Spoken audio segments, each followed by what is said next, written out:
Tonight on EKB Evening News at 6, area leaders discuss the future of Eastern Kentucky. Good evening, I'm Gary Sloan. And I'm Cindy Mae Johnson. 18 months after the first SOAR conference was held in Pikeville, and even after Mother Nature preempted a planned February gathering, over 1,200 people turned out for the Strategy Summit today. EKB News reporter Shannon Deskins attended today's meetings to find out what SOAR has accomplished so far and where the initiative goes from here. The 2015 SOAR Strategy Summit was held today in Pikeville, and more than 1,200 registered attendees gathered to share ideas and make plans. SOAR stands for Shaping Our Appalachian Region and is an initiative started a little over a year and a half ago by Kentucky Governor Steve Beshear and U.S. Congressman Hal Rogers to diversify the Eastern Kentucky economy. And Congressman Rogers and I are determined to get this movement started. It is started. People are buying in, and that's the important part of this, is that people here in Eastern Kentucky make this their own. That's the only way it's going to succeed. That's the only way that this economy will diversify, is if everybody joins together and starts pushing in that direction. Congressman Rogers told us he feels the planning period is over, and it's now time to make commitments and take action. For the last year and a half, we've been planning our work, planning the things we're going to try to do. We've planned the work, now we want to work that plan. And so we're asking for commitments. We're asking people to, are you willing and able to take part in this initiative, knowing it's going to take time?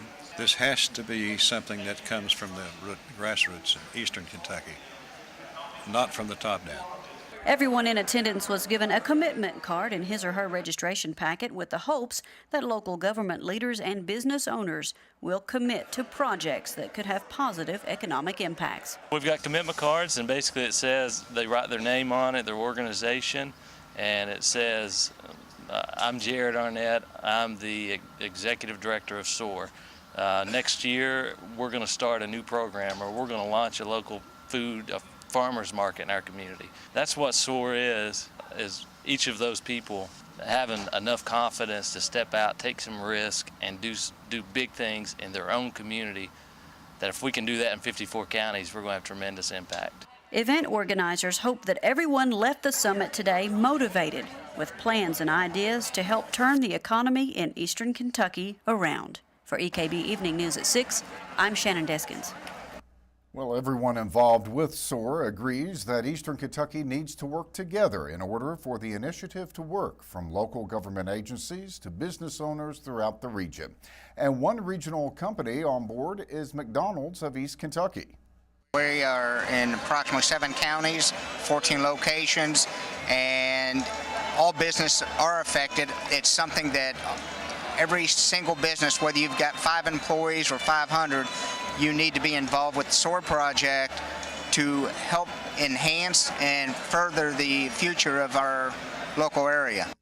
Bob and Tom Hutchison are very involved in the communities they do business in, and the two brothers want to encourage other business owners to do the same. Being here as a region, because this is a regional event, all of us have to pull together throughout the mountains here. This will not fly, and we all have to be supportive. And it's great to be here today, not only with my business partner, but my brother, because we believe in the area. McDonald's of East Kentucky operates 14 restaurants across the region with over 800 employees. In addition to business owners, dozens of elected officials from the federal, state, and local levels were at today's summit. And there seemed to be consensus that bringing new industry to Eastern Kentucky should be a main priority. If you look at the people who are here from the state government, federal government, private business, it shows how important this is. We have seen a significant reduction in the number of coal jobs, and our economy's in pretty bad shape. And it's time that we start thinking outside the box and try to find innovative ways to bring new business to Eastern Kentucky and to expand our existing businesses. Senator Jones said even though the region was expecting an eventual decline in the coal industry, no one expected it to happen as quickly as it did. I don't believe anyone could foresee that we would lose as many coal-related jobs in a shorter period of time as we have. I mean, everyone already everyone was aware of the fact that at some point coal would become less and less the mainstay of our economy. No one could foresee it happening in such a short period of time. And that's something that caught a lot of people by surprise. Representatives from the White House were in town today. Jones met with them after the summit to discuss issues facing unemployed coal miners. He says his goal is to find a way to make officials in Washington understand just what's taking place in eastern Kentucky. A family on their way to the Big Sandy Community and Technical College graduation Friday night owes a debt of gratitude to an unnamed woman who alerted them to an emergency situation and possibly saved them from harm. EKB News reporter Courtney Levern was on the scene and tells us more. On Friday evening, traffic was held up on Route 23 and Allen and Prestonsburg fire departments were called for a reason other than an accident. A Trailblazer caught fire while a family was driving towards Prestonsburg. There were no injuries reported from the blaze, and the car owner elaborated on when she discovered the fire. We was going to my daughter-in-law's graduation at Big Sandy, and the vehicle started smoking. We pulled over to see what it was, and we thought that it was the muffler, but turned around, there was fire under the engine. And we got my grandson, my son, my brother-in-law, my husband, and me out of there. And a wonderful woman stopped. She saw the fire before we did and blew her horn, and I told my husband to stop. And when we pulled over and stopped, the smoke got worse, and when we got out and looked, I told them back up. I said, it's on fire. And when they backed up, they looked down, the fire was dripping down, and then it just up in smoke. The mystery woman who warned Thacker about the car being on fire came back to check on Thacker and the others and also assisted her in her time of need by taking Thacker's son to his wife's college graduation. Thacker did have a few in mind that she wanted to thank when the danger was all past. Thank you to the first responders, to all of them. They're wonderful heroes. And that wonderful woman, whomever she might be, I would like to say thank you to her for taking my son to his wife's graduation so he wouldn't miss it. Reporting for EKB Evening News at 6, I'm Courtney Levern. Nice that there are good Samaritans out there. A little bit of hard work and ingenuity were all it took for the Johnson County Sheriff Dwayne Price's office to arrest a man who had eluded them. Police had previously attempted to arrest 29-year-old Justin Combs of Wittensville on a receiving stolen property warrant. However, Combs allegedly kept the driveway to his home under video surveillance. When he saw deputies approach, he ran out the back door and went into hiding. Friday evening, 3 deputies, assisted by Constable Bob Hayden, did an old-fashioned end-around, climbing a mountain and descending through the woods to a spot behind Combs's residence. Once they were in place, the sheriff's office sent another cruiser down the driveway into view of the camera. True to form, Combs ran out his back door and right into the arms of waiting officers. He was booked in the Big Sandy Regional Detention Center. Coming up, Paintsville hosted the final big screen showing of a locally shot film over the weekend. And the streets of Pikeville played host to a wide assortment of classic cars. We'll be back in 2 minutes. The 6th annual Muscle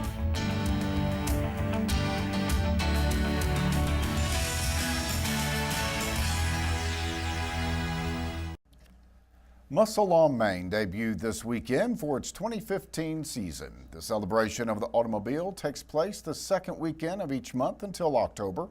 EKB News reporter Shelby Steele was there and brings us this report.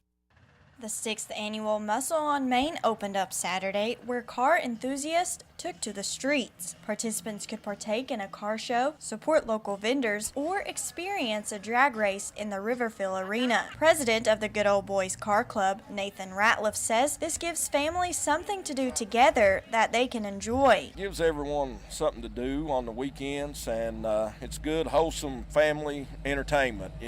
Right down from the small kids to the old men and women. Everybody loves a shiny, pretty car. Rose Lester, founder of Appalachian Street Rods, says this is something she has watched grow over the years. I have been involved with Muscle on Main for 3 years, and I've worked very closely with the administrators and the executive tourism director, as well as my husband, Neil. It's phenomenal. It has grown over the past 2 years from hundreds of people to 10,000 people. Kevin Skeens has attended Muscle on Main every year. He says this allows people to come together to enjoy what they love. What it's about to me is having a car and having fun that you didn't get to have. I didn't get to have a 57 Chevrolet when I was younger, but I got one that can do it now.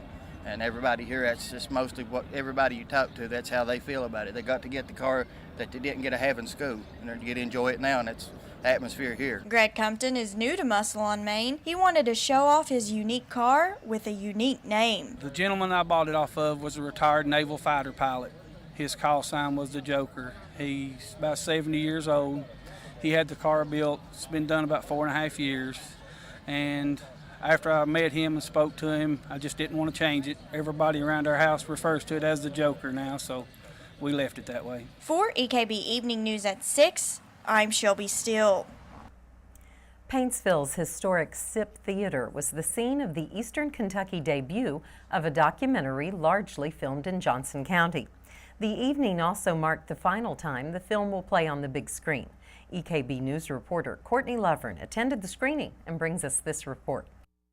Here at the SIP Theater in Paintsville, a little-known Kentucky story has made the big screen in its movie premiere. And that movie, The Death of Floyd Collins, directed by Michael Crisp. The Death of Floyd Collins revisits the very famous Kentucky story which happened in 1925 of a cave explorer by the name of Floyd Collins who ended up trying to find a secret entrance into Mammoth Cave, but instead of finding an entrance, he unfortunately found tragedy.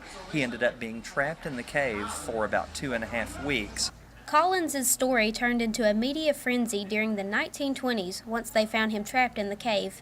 The way that Crisp and his director found out about the story was actually through actor Billy Bob Thornton. About 5 years ago, I was approached by my producer, a fellow named Scott Hall, and when he was talking to Billy Bob Thornton, started talking about Kentucky stories. The actor Billy Bob Thornton said his favorite Kentucky story was the story of Floyd Collins. Thornton originally heard about Floyd Collins' story from a book titled Trapped, and Crisp pursued the authors to find out more about the story. Actor Cody Napier, who plays Floyd Collins' brother Homer Napier, spoke about his experience making this film. It was fantastic playing this role, getting to play a heroic brother and to go and really study the history behind the Floyd Collins story. I really never knew much about it until I started reading and doing my research, and it was a fantastic story. Napier also explained that this film reaches people because rather than reading it in a book, they are able to see history on screen. If you love history, you're a history buff, and a lot of your local history interests you, then this is a film that you definitely want to see because it's really surprising. There's a lot of things in the film that you wouldn't expect. The movie was made available on Amazon.com immediately after its premiere. Reporting for EKB Evening News at 6, I'm Courtney Leveren. Coming up, Jamie Johnson will be in to keep us up to date on the latest in sports. But first, EKB Chief Meteorologist Lathan Hopkins will be in to take a look at the work week ahead. We'll be back in 2 minutes.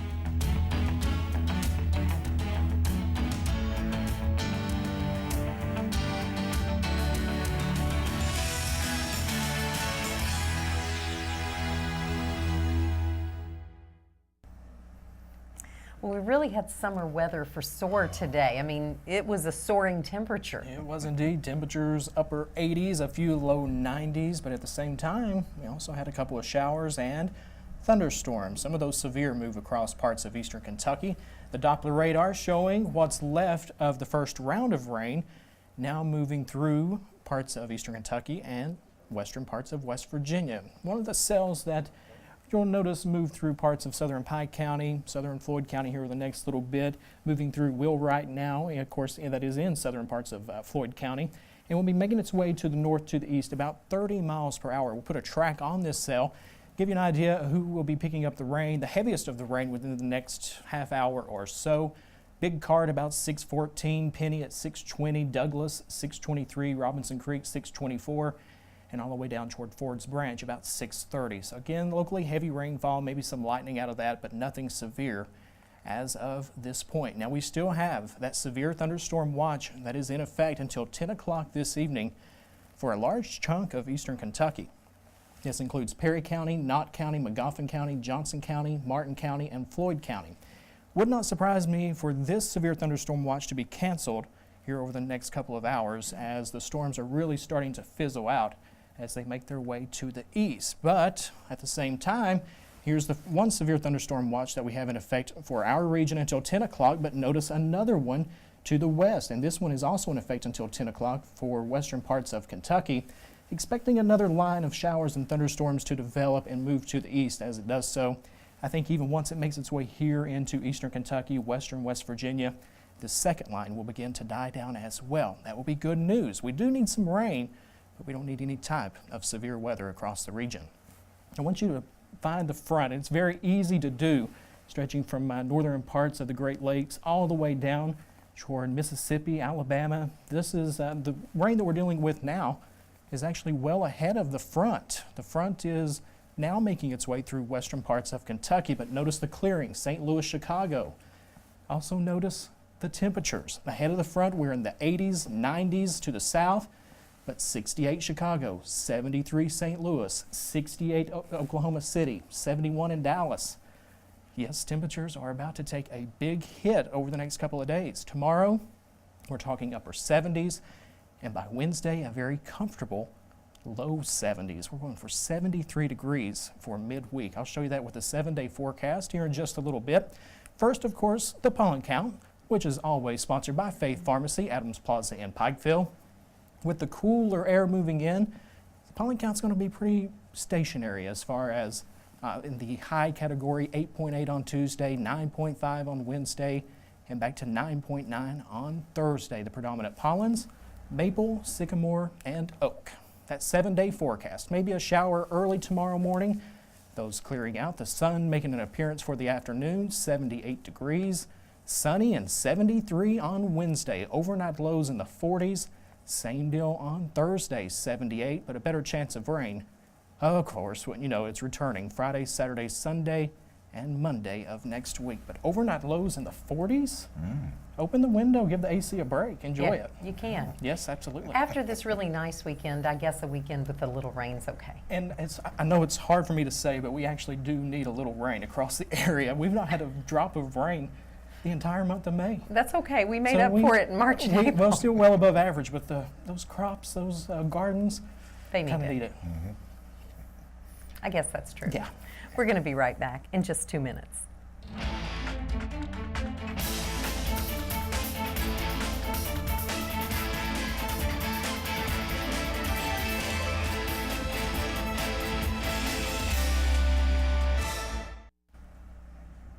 Well, the Reds return back home. Finally, a long road trip, and Reds are back in action tonight, weather permitting. Should be all right tonight. And also some golf yesterday. Sudden death in golf is very exciting, and a lot of golf fans got a treat to that yesterday. Golfer Ricky Fowler began last week with the dubious distinction of being voted the most overrated player in the PGA by an anonymous poll of his peers. That was conducted by Sports Illustrated. Could Fowler use the Players' Championship from TPC Sawgrass this past weekend to prove his self-worth? It came down to Kevin Kessner and Fowler on the 17th hole of sudden death, and take a look at this shot. Makes it stick right on the green, just shy of the hole. Now Kessner missed. Fowler would step up, sink the 5-footer for birdie, and win the biggest golf weekend of his career thus far. 4 birdies. Mama pretty happy there. An eagle, 4 birdies over the final 6 holes. Ricky Fowler can now be called Players Champion. Today, Reds fans got what they wanted. They designated reliever Kevin Gregg for assignment today. In other words, they're not going to pay him to play anymore. They're going to pay him not to play anymore. How about that? The Reds' much-maligned pitcher was paid roughly over $7,000 for each of the 213 ineffective pitches that he threw this season. Cincinnati was going for the series win over the White Sox in Chicago yesterday. Top of the 4th, Reds down 1-0. Devin Mesoraco with this shot to center field, scoring Brandon Phillips off the wall. That triple is the first extra base hit that Mesoraco has enjoyed this season in limited at-bats. White Sox have picked up a run in the 7th, one more in the 8th. Reds down 2 when Zach Cozart delivered this game-tying 2-run double. And we're going to be all tied up at 3 heading to the bottom of the 9th as Bosch and Christopher Negron would score. The Reds would turn to the Cuban Missile, Aroldis Chapman. And usually he's locked tight, but not today. Cuban Missile crisis. Gordon Beckham punches this one to right center field. Ball game. White Sox take the series with a 4-3 win over Cincinnati, the final score. Reds are back in action tonight as scheduled. 7:10 tonight, weather permitting, hosting the Atlanta Braves for the first of a 9-game homestand. Teams split their games in Atlanta April 30th through May 3rd. You can hear the action tonight. Hit City USA 98.1, 104.3, your home for Reds baseball. Finally tonight, we bring you some good old-fashioned fun from the world of minor league baseball. This is Courtney Hawkins of the Birmingham Barons from the Southern League on Mother's Day. Throw mama from the train. Yes, he hit a moving train with a home run. It's worth another look. Hawkins hasn't made it to the big leagues, but he has one great story to tell. Right off the moving train, I think there was a bonus, like they could win, like a fan could win like $1,000 if somebody could hit a moving train. Really? And I believe so, if you keep listening to the clip.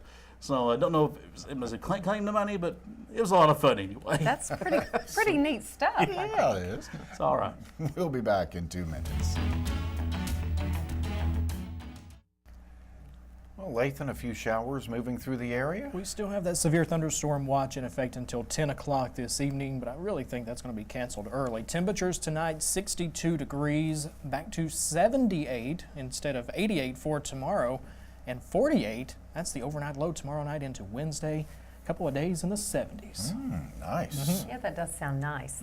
Now, will we hear more about the moving train homer on Sports Guys tonight? Maybe, maybe not. Also tonight, though, Tom Brady came down late, suspended for 4 games to start the NFL season next year due to deflate gates. So we'll talk about that.